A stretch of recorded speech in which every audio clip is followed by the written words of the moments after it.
How do we loosen the grip that gluten seems to hold over our lives?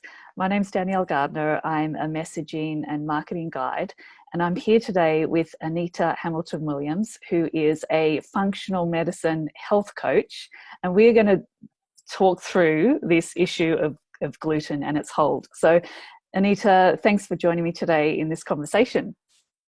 Thank you, Danny. Really great to be here this morning. Cool.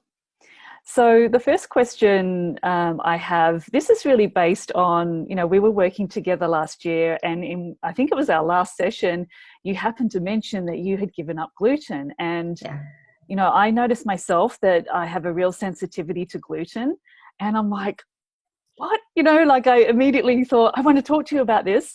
I want to hear your story. So let's start there. I want to find out, why did you decide to give up gluten? What was going on in your health and well-being that made you make that choice? Okay.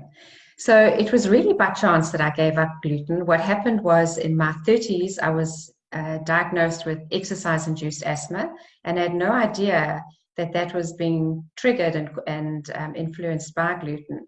But what happened is, in my 40s, that's when I actually gave up gluten initially for the first time. And I think, like many of us women, we pick up a little bit of weight and then we go on a diet and we lose the weight. And that was the pattern that I had fallen into. And the particular diet that I had chosen to go on at that time meant no gluten. And so I thought, well, if this is going to help me to lose a little bit of weight, then I'm going to definitely try it. And that was really how the gluten elimination started for me. Okay, so it was part of that program that you gave it up. And what did you notice from giving it up? Well, with the exercise-induced asthma that I'd had, I was put on an asthma pump. So every time I exercised, I had to take a puff of the pump. I found that my asthma was getting worse, so I had a pump in my bag, I had one in my car, I had one next to my bed. And the moment I gave up gluten, the inflammation that I'd had, which triggered the asthma, started to reduce. And I found that over a period of about 3 months, I no longer needed to use my pump at all. It was a gradual process. So it wasn't as if one morning I woke up and discovered that I didn't need the pump anymore, but I just needed it less and less and less. And then my husband and I went on quite a long hike, and I'd forgotten to take my pump, and we were climbing up a waterfall. And when I got to the top of the waterfall, it was like, I didn't even use my pump. I didn't even need to use it. And it was then that I put two and two together and discovered what's changed. And the only major thing that had changed was that gluten had come out of my diet. Right. So it sounds like the main issue for you was the asthma. What about bloating? What about, heartburn? Any of those sort of digestive issues that people can experience? Did that affect you at all? I did have that. Bloating after eating, a measure of irritable bowel syndrome, sort of moving from diarrhea to constipation, cramps in my stomach. I did have that as well. And I suspected that it was gluten, but I also thought that maybe there was an element of stress with it, or that I wasn't digesting properly, but didn't really believe that if I removed gluten from my diet, that those symptoms would go away entirely. And they have. They've gone away 100%. But interestingly enough, Danny, what for me was one of the major reactions that I found is that over the years, I've tried to reintroduce gluten again to my diet, because I do love bread.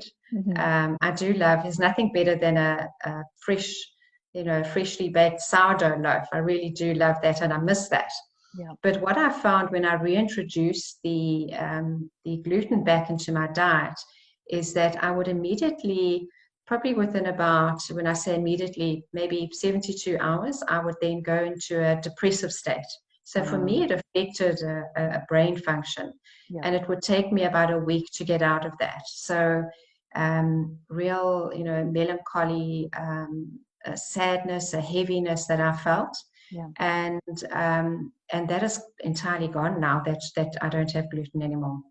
Yeah, wow, that's so interesting because I can think back to some times where I have had very sort of like bouts of, the best way to describe it would be paranoia, like Yeah, imagining things are happening, like in my yeah, relationship or something.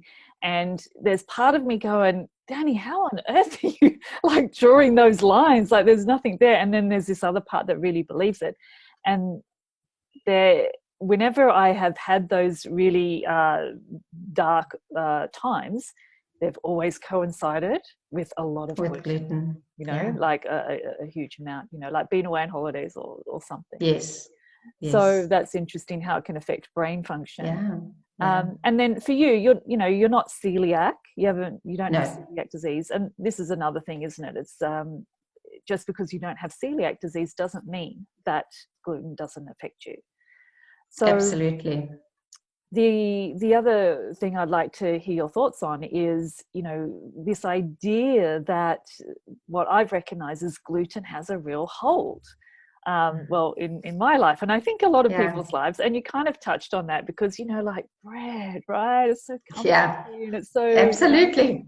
And I have jokingly said a few times recently when I've been talking about this subject that, when I think about it, my marriage has been built on gluten, among other things, but you know what I mean? Yeah, It's sort of like my husband loves it, right? yeah, And so the moment that you try and take something like that out, away. then you're taking away Mm, from the relationship in a way. So there's this real emotional thing that goes with it. So yeah, what are your thoughts on this, this hold that gluten can seem to the have? gluten. Yeah. So I think that gluten has become it's such a convenience food. If you track over a period of a few days how often you're eating gluten, you might find that you're eating it 3 or 4 times a day. Toast in the morning and a muffin, a sandwich, pasta. And what many people don't realize is that during the breakdown of gluten, so gluten is a group of proteins, it's not just one particular protein, it's a group of different proteins. And during the breakdown of gluten, what happens is that a gluteomorphin can be created. And this is a morphine opiate like molecule. And this can affect the brain. And we know that any opiates are habit forming. And this is exactly what gluten can do. And interestingly enough, the same thing happens with dairy. You have caseomorphins. And so this addiction for gluten products or addiction for dairy products can be as a result of this gluteomorphin breaking down in the body and affecting your brain. So if you are triggered and you really don't want to give up gluten or dairy, that's a topic for another day. But if you don't want to give up gluten, it's likely that you may potentially be addicted to it. Oh, totally. I think a Yeah. lot of people can put up their hands and say, I'm totally addicted. Yeah. And it's interesting that you bring up the dairy thing as well, because something I noticed was, oh gosh, it was about 2 years ago. And John had gone away for, I don't know, 2 or 3 weeks. And I was in Spain on my own for that time. And I ended up losing like a lot of weight, right? Around my Mm. face, around, like, I hold the weight mainly around my belly. My arms and legs tend to always be fairly slim. And it was quite incredible because in that time I was still having, like, maybe a little glass of wine each day. Yeah. I was having a little bit of dark chocolate because I like that. I wasn't depriving myself in any way. Mm.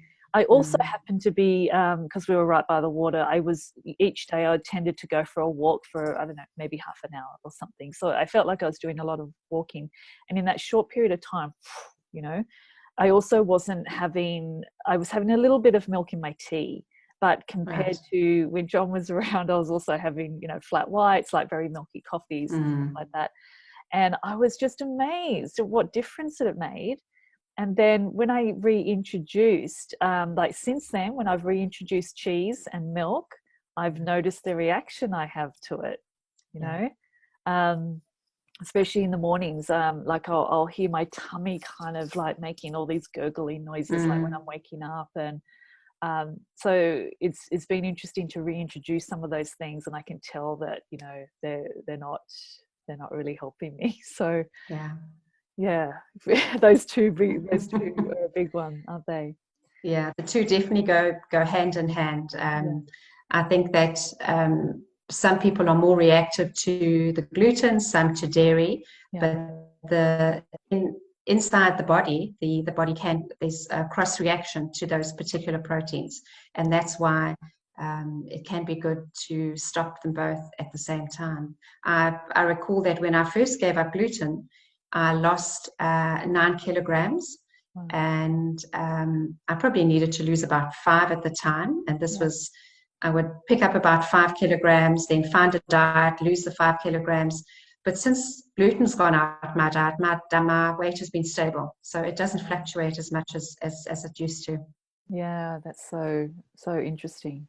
Yeah. So I guess in terms of giving it up, do you have any recommendations or words of wisdom? I mean, I know there's so many things you can do, but maybe just from your own journey, or maybe what you've seen with clients, any recommendations? And also I'm kind of interested in any kind of from the emotional side because of recommendations, because I feel like that's a big part of it for me. It's like that's probably where I need the support, because left to my own devices, you know, like I just told you that story, doesn't even bother me. But when someone's in the house who loves gluten and I can smell the toast and I can, you know, all these things, that's where there's problems. So just wondering what kind of recommendations, suggestions do you have for people who would like to, you know, ease off the gluten and start to, you know, phase it out? I think probably the best tip that I can give you is that when you decide to, or if you decide to go off gluten and try and see if it makes any impact on your health, is to make that decision up front and not be swayed. Set a time limit that you're going to be off it. So I would initially suggest to go off it for 4 weeks and then to reintroduce it and see if you have any kind of response. But 4 weeks, being off gluten for 4 weeks is enough time for your body to react quite strongly if you do reintroduce it again. But make that decision in your mind. I'm doing it for 4 weeks and I'm not swaying. I think it's when we decide that maybe we're going to have a little bit of, you know, half a muffin here, or we're going to have a bite of some dessert, that's when it becomes difficult, because we have to make that decision daily, again and again and again. But if you make up your mind up front and it's 4 weeks, it becomes a lot easier to do. Yeah. And I think that's where, what about accountability? I mean, when you first gave it up, was there accountability, like you were doing that program, or did you just have enough sort of willpower or whatever to do it on your own? I think for me, in my mind, I thought it was short term. I thought I was just going to be giving it up for a couple of weeks until I'd lost the weight.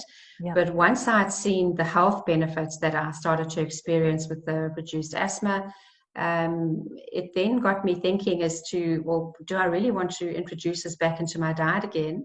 And what are the alternatives to having gluten? Because I think that we get the sense of deprivation when we think about removing gluten from our diet, but I still have toast. I'm still able to have pancakes with gluten-free flour. I'm still able to have cakes made without. Is it as easy to bake or to get those foods? Not entirely, but it's not impossible. And I do find that more and more restaurants are open to giving alternatives now to gluten options. You do get gluten-free pastas available. So it's not impossible. I think it's just that we're not used to looking for those options when we do eat gluten. And the moment you decide, let's stop the gluten, your mind will be opened up to new alternatives that you can try. Yeah, cool. Now, I'm recalling now that we had a conversation recently about you have done these detox. I'm not quite the correct term that you used, but detox programs. Yeah. Yeah. How long did they run for? That they were kind of a group thing. Yeah. Yeah. How Yeah. long? That was a 10-day program. Okay. Yeah. Yeah. And or I think maybe I suggested that doing a gluten-free one would be good as well. Yes. Yeah. Yes. Yes. So I don't know, anyone who's watching this, if they hear this suggestion and think, yes, I would totally like some support with that, maybe just mention that in the comments, and that might encourage Anita to offer something for us. Yeah, it's certainly an option if people are interested. Yeah. All right. Well, thank you so much for joining me in this conversation today. I think it's, a really important one to have. And I'm going to leave the links to your Facebook page, and you've got a really beautiful resource, haven't you, as well? For I have. yeah. What do you call that resource? It's a Yeah. PDF about. It's a PDF. I've called it Gluten Elimination Guidelines, and in there it touches on what foods to eliminate that do contain gluten, which foods you can use to replace it with, and then also some information around the idea of being sensitive to gluten, and the celiac or food sensitivity issue. A little bit of an insight into the difference between the two. Great, excellent. So I'll share the link to that as well underneath this video. And so, yeah, if you're watching this and you have any questions for Anita, yeah, please feel free to ask below, and Anita will come by and yeah, respond to that question. So thank you so much, Anita. Wonderful. Yeah. Thank you, Danny. All Thank you, right. Danny. Bye for now. Bye, everyone. Cheers. Bye.